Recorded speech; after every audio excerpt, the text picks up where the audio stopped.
WYCOMBE at home. The build-up this season, our home form has been way better than that on our travels, with, prior to our visit to the Ricoh last Saturday, just over two-thirds of our total points being gained at the Kassam. Coventry were an informed team, one place below a playoff slot. We beat them. WYCOMBE are a team in dreadful form, having drawn 3 and lost 6 of their last 9 games and are 2 points below us. So it would be easy to conclude that we wouldn't have much difficulty with this one. My thinking though is very different, and I'm no more confident than I was 7 days earlier that we will emerge triumphant. Actually, possibly a little less so. All war runs come to an end, unless you happen to be called Fort William, and I'd much rather an opponent turn up with at least one fairly recent win to their name. Then there's the way they play, and I'm very much expecting them to perform nothing like the Sky Blues did. I've said as the season has progressed that we got better once we started doing the things game management-wise that almost all other teams were doing as a matter of course. Whilst being nowhere near the dirtiest team in the league nor the biggest time-wasters, it has been quite satisfying that some opposition supporters have noted us as being close to this. One of the reasons, and there were a few, that we beat Coventry was our greater experience against a young, possibly naive, team. WYCOMBE had 2 34-year-olds, a 33-year-old and a 32-year-old in their starting lineup for their latest match, a 2-1 defeat at Shrewsbury. The average age of that team was nearly 28.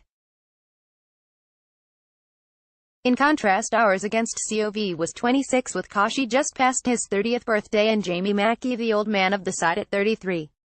Also, it is well known how Gareth Ainsworth jets his teams to play. So I wasn't expecting a flowing game of football. The talk of injuries to Rob Dickie, Gavin White, and Jordan Graham didn't help raise my levels of optimism either. We now have an established back four that has only conceded twice in 6 games, and one of those only came about when the referee failed to penalize a foul on Sam Long. Any forced change in that area would not be helpful. White and Graham are players that give opponents a lot to think about, and when they're concentrating on that are less likely to be plotting how to bring us down. But no matter, we have others. Oxford United 2, WYCOMBE Wanderers 1. What a messy game of football.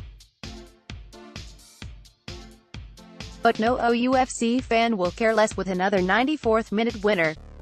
The odds on that happening would have been incredibly long, and I wonder if any other team has experienced such a thing, 2 home games running. Did we ride our luck again? Yes, quite possibly. The evidence being Joe Jacobson putting his penalty wide and the huge barrel man 36-year-old Adebayo Akinfenwa hitting the bar with a second-half header. But isn't it extremely satisfying to see a hit it long and get stuck and team come unstuck, and at the very last at that? Ainsworth always says that's how they have to play given the small budget they have to operate on, and Carl Robinson says he's a good bloke and the WYCOMBE players are all good genuine lads. So that's okay then. As I've said before, I really admire Akinfenwa. There's nothing like him about, and along with his strength he has a really subtle touch and ability to lay the ball into the path of his teammates. Alex Samuel didn't look too bad either. From the off I thought referee Simon Hooper was going to do the right thing and help us along our way as we played, or at least attempted to play, football the right way if there is such a thing. 2 early robust challenges from our visitors resulted in free kicks. Great, keep this up and we'll be okay, I thought. Never happened. He was soon letting things go and appeared to me to be letting play continue when they did to us what we'd given a free kick away for when doing it to them. I am a biased yellow though, and I'm still very pleased that most of our side do their fair share of proving they won't be bullied. A large part of the Wanderers' game plan was to win a free kick and then launch the ball into our box. Some of those free kicks should never have been, some were bought and some were genuine, and on occasions down to the naivety of our players. I didn't like what WYCOMBE were doing, but acknowledged that they were good at it. If that's what gets them results, then who can argue? Oh, wait a moment, they've now gone 10 games without a win. We'd not done a lot when the Chairboys took the lead with about a quarter of the game gone.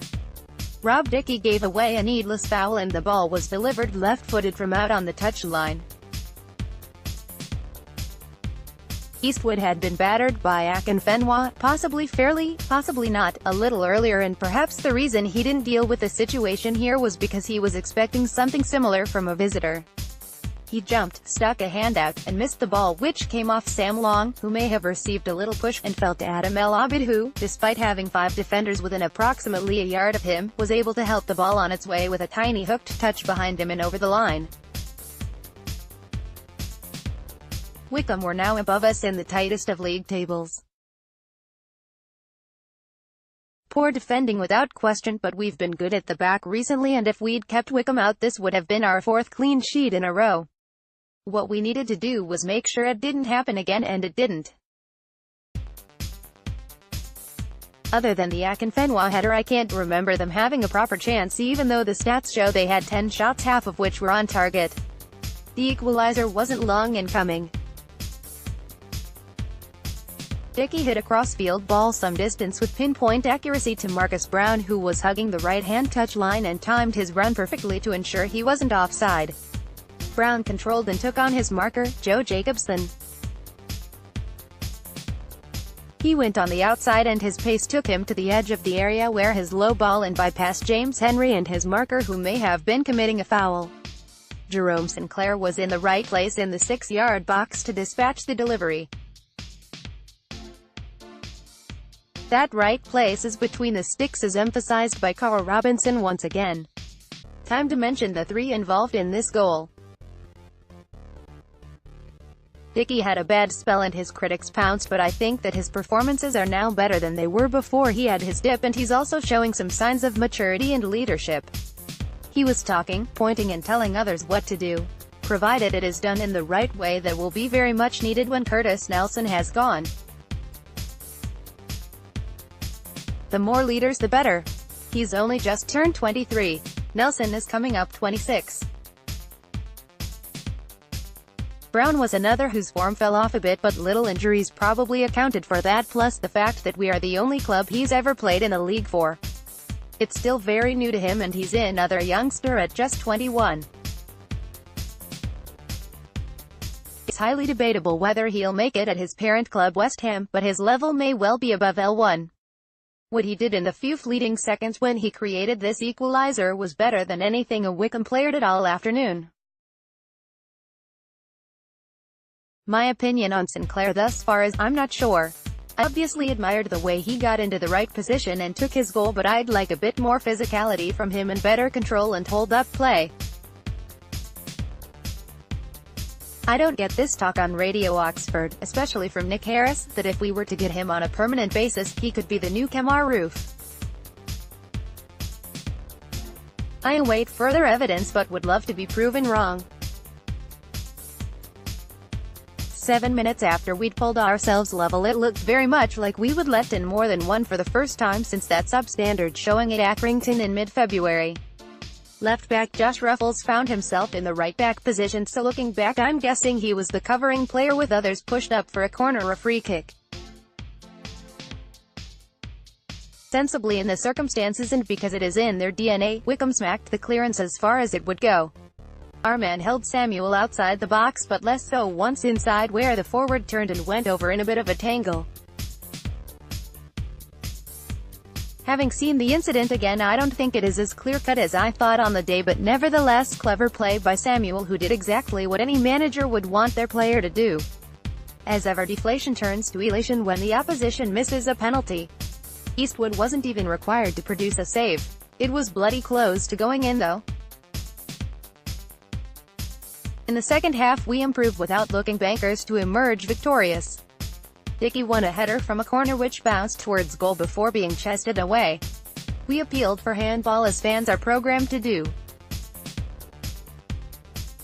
The players appealed too, but that may well have been for a foul on Sinclair, who wasn't able to turn the ball home. There's a picture on the Oxford Mail site showing Marcus Bean giving Sinclair a complete bear hug. Probably as much a penalty as the one they were awarded, but with so many players in the box, Mr. Hooper had lots of things to focus on, this not being a priority. WYCOMBE were very unconvincing defensively, and their keeper Yves Makalumbai, who'd turned up in fancy dress as a salmon, was very much part of that. This being said, it would have been very disappointing not to have won, but not quite the end of the world. With seconds left, I'd all but resigned myself to just the 1 point win. For the time being at least, 94 became my favourite number, and that of many other Oxford fans too. Substitute Jordan Graham played a ball from one side of the pitch to the other where Ruffles, in oceans of space, took it on his chest. WYCOMBE had allowed him almost as much space throughout the game, and it was Josh who saw more of the ball, particularly early on, than any other yellow shirt. This was to be his most telling contribution by far.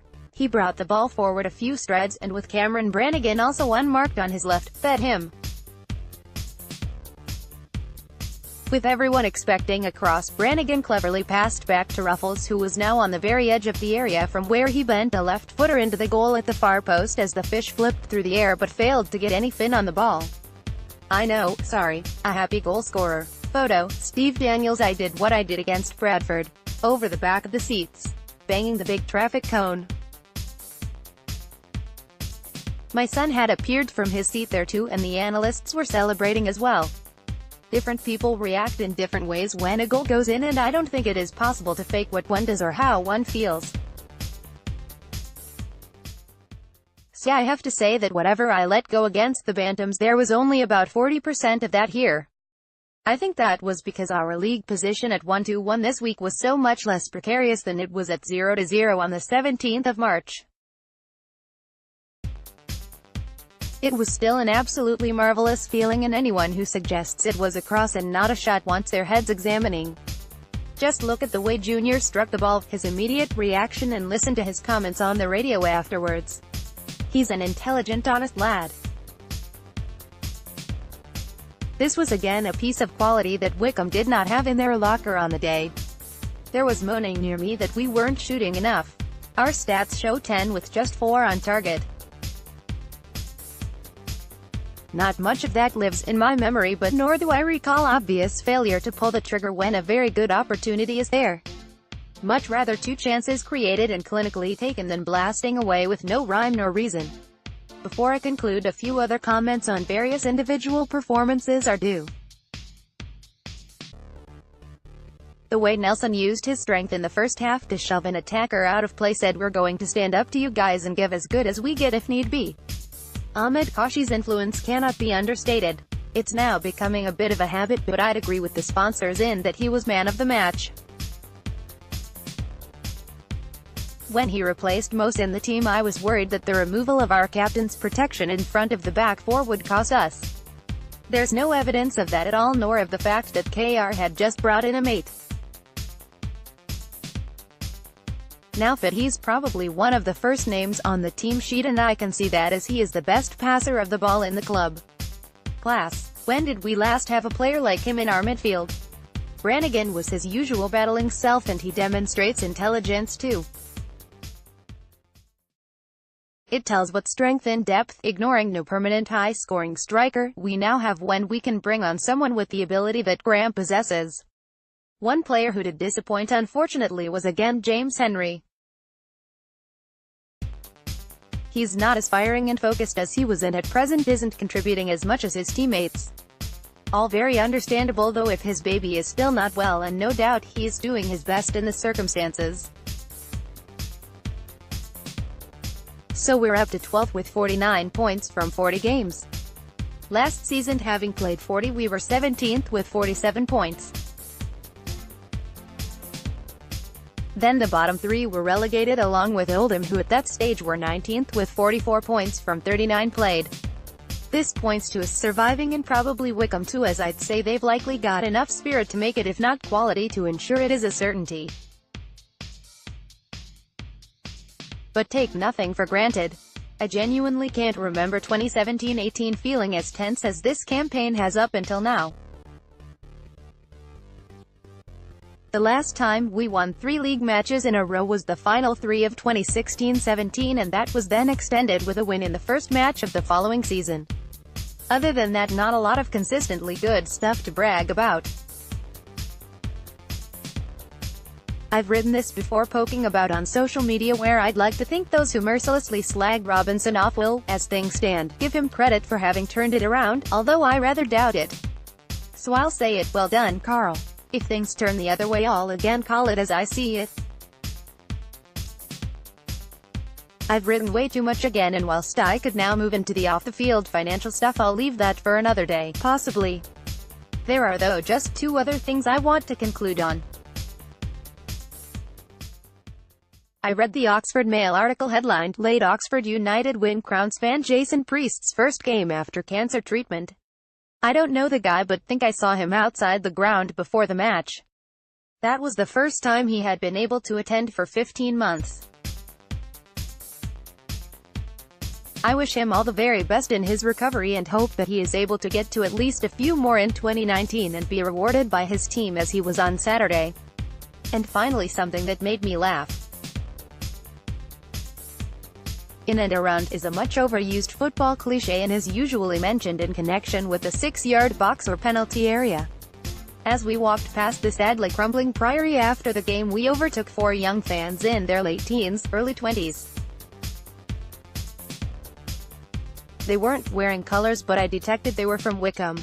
One of them was on his mobile and he said, "We're in and around the Kassam stadium and would like a taxi." Wonder what the reply was.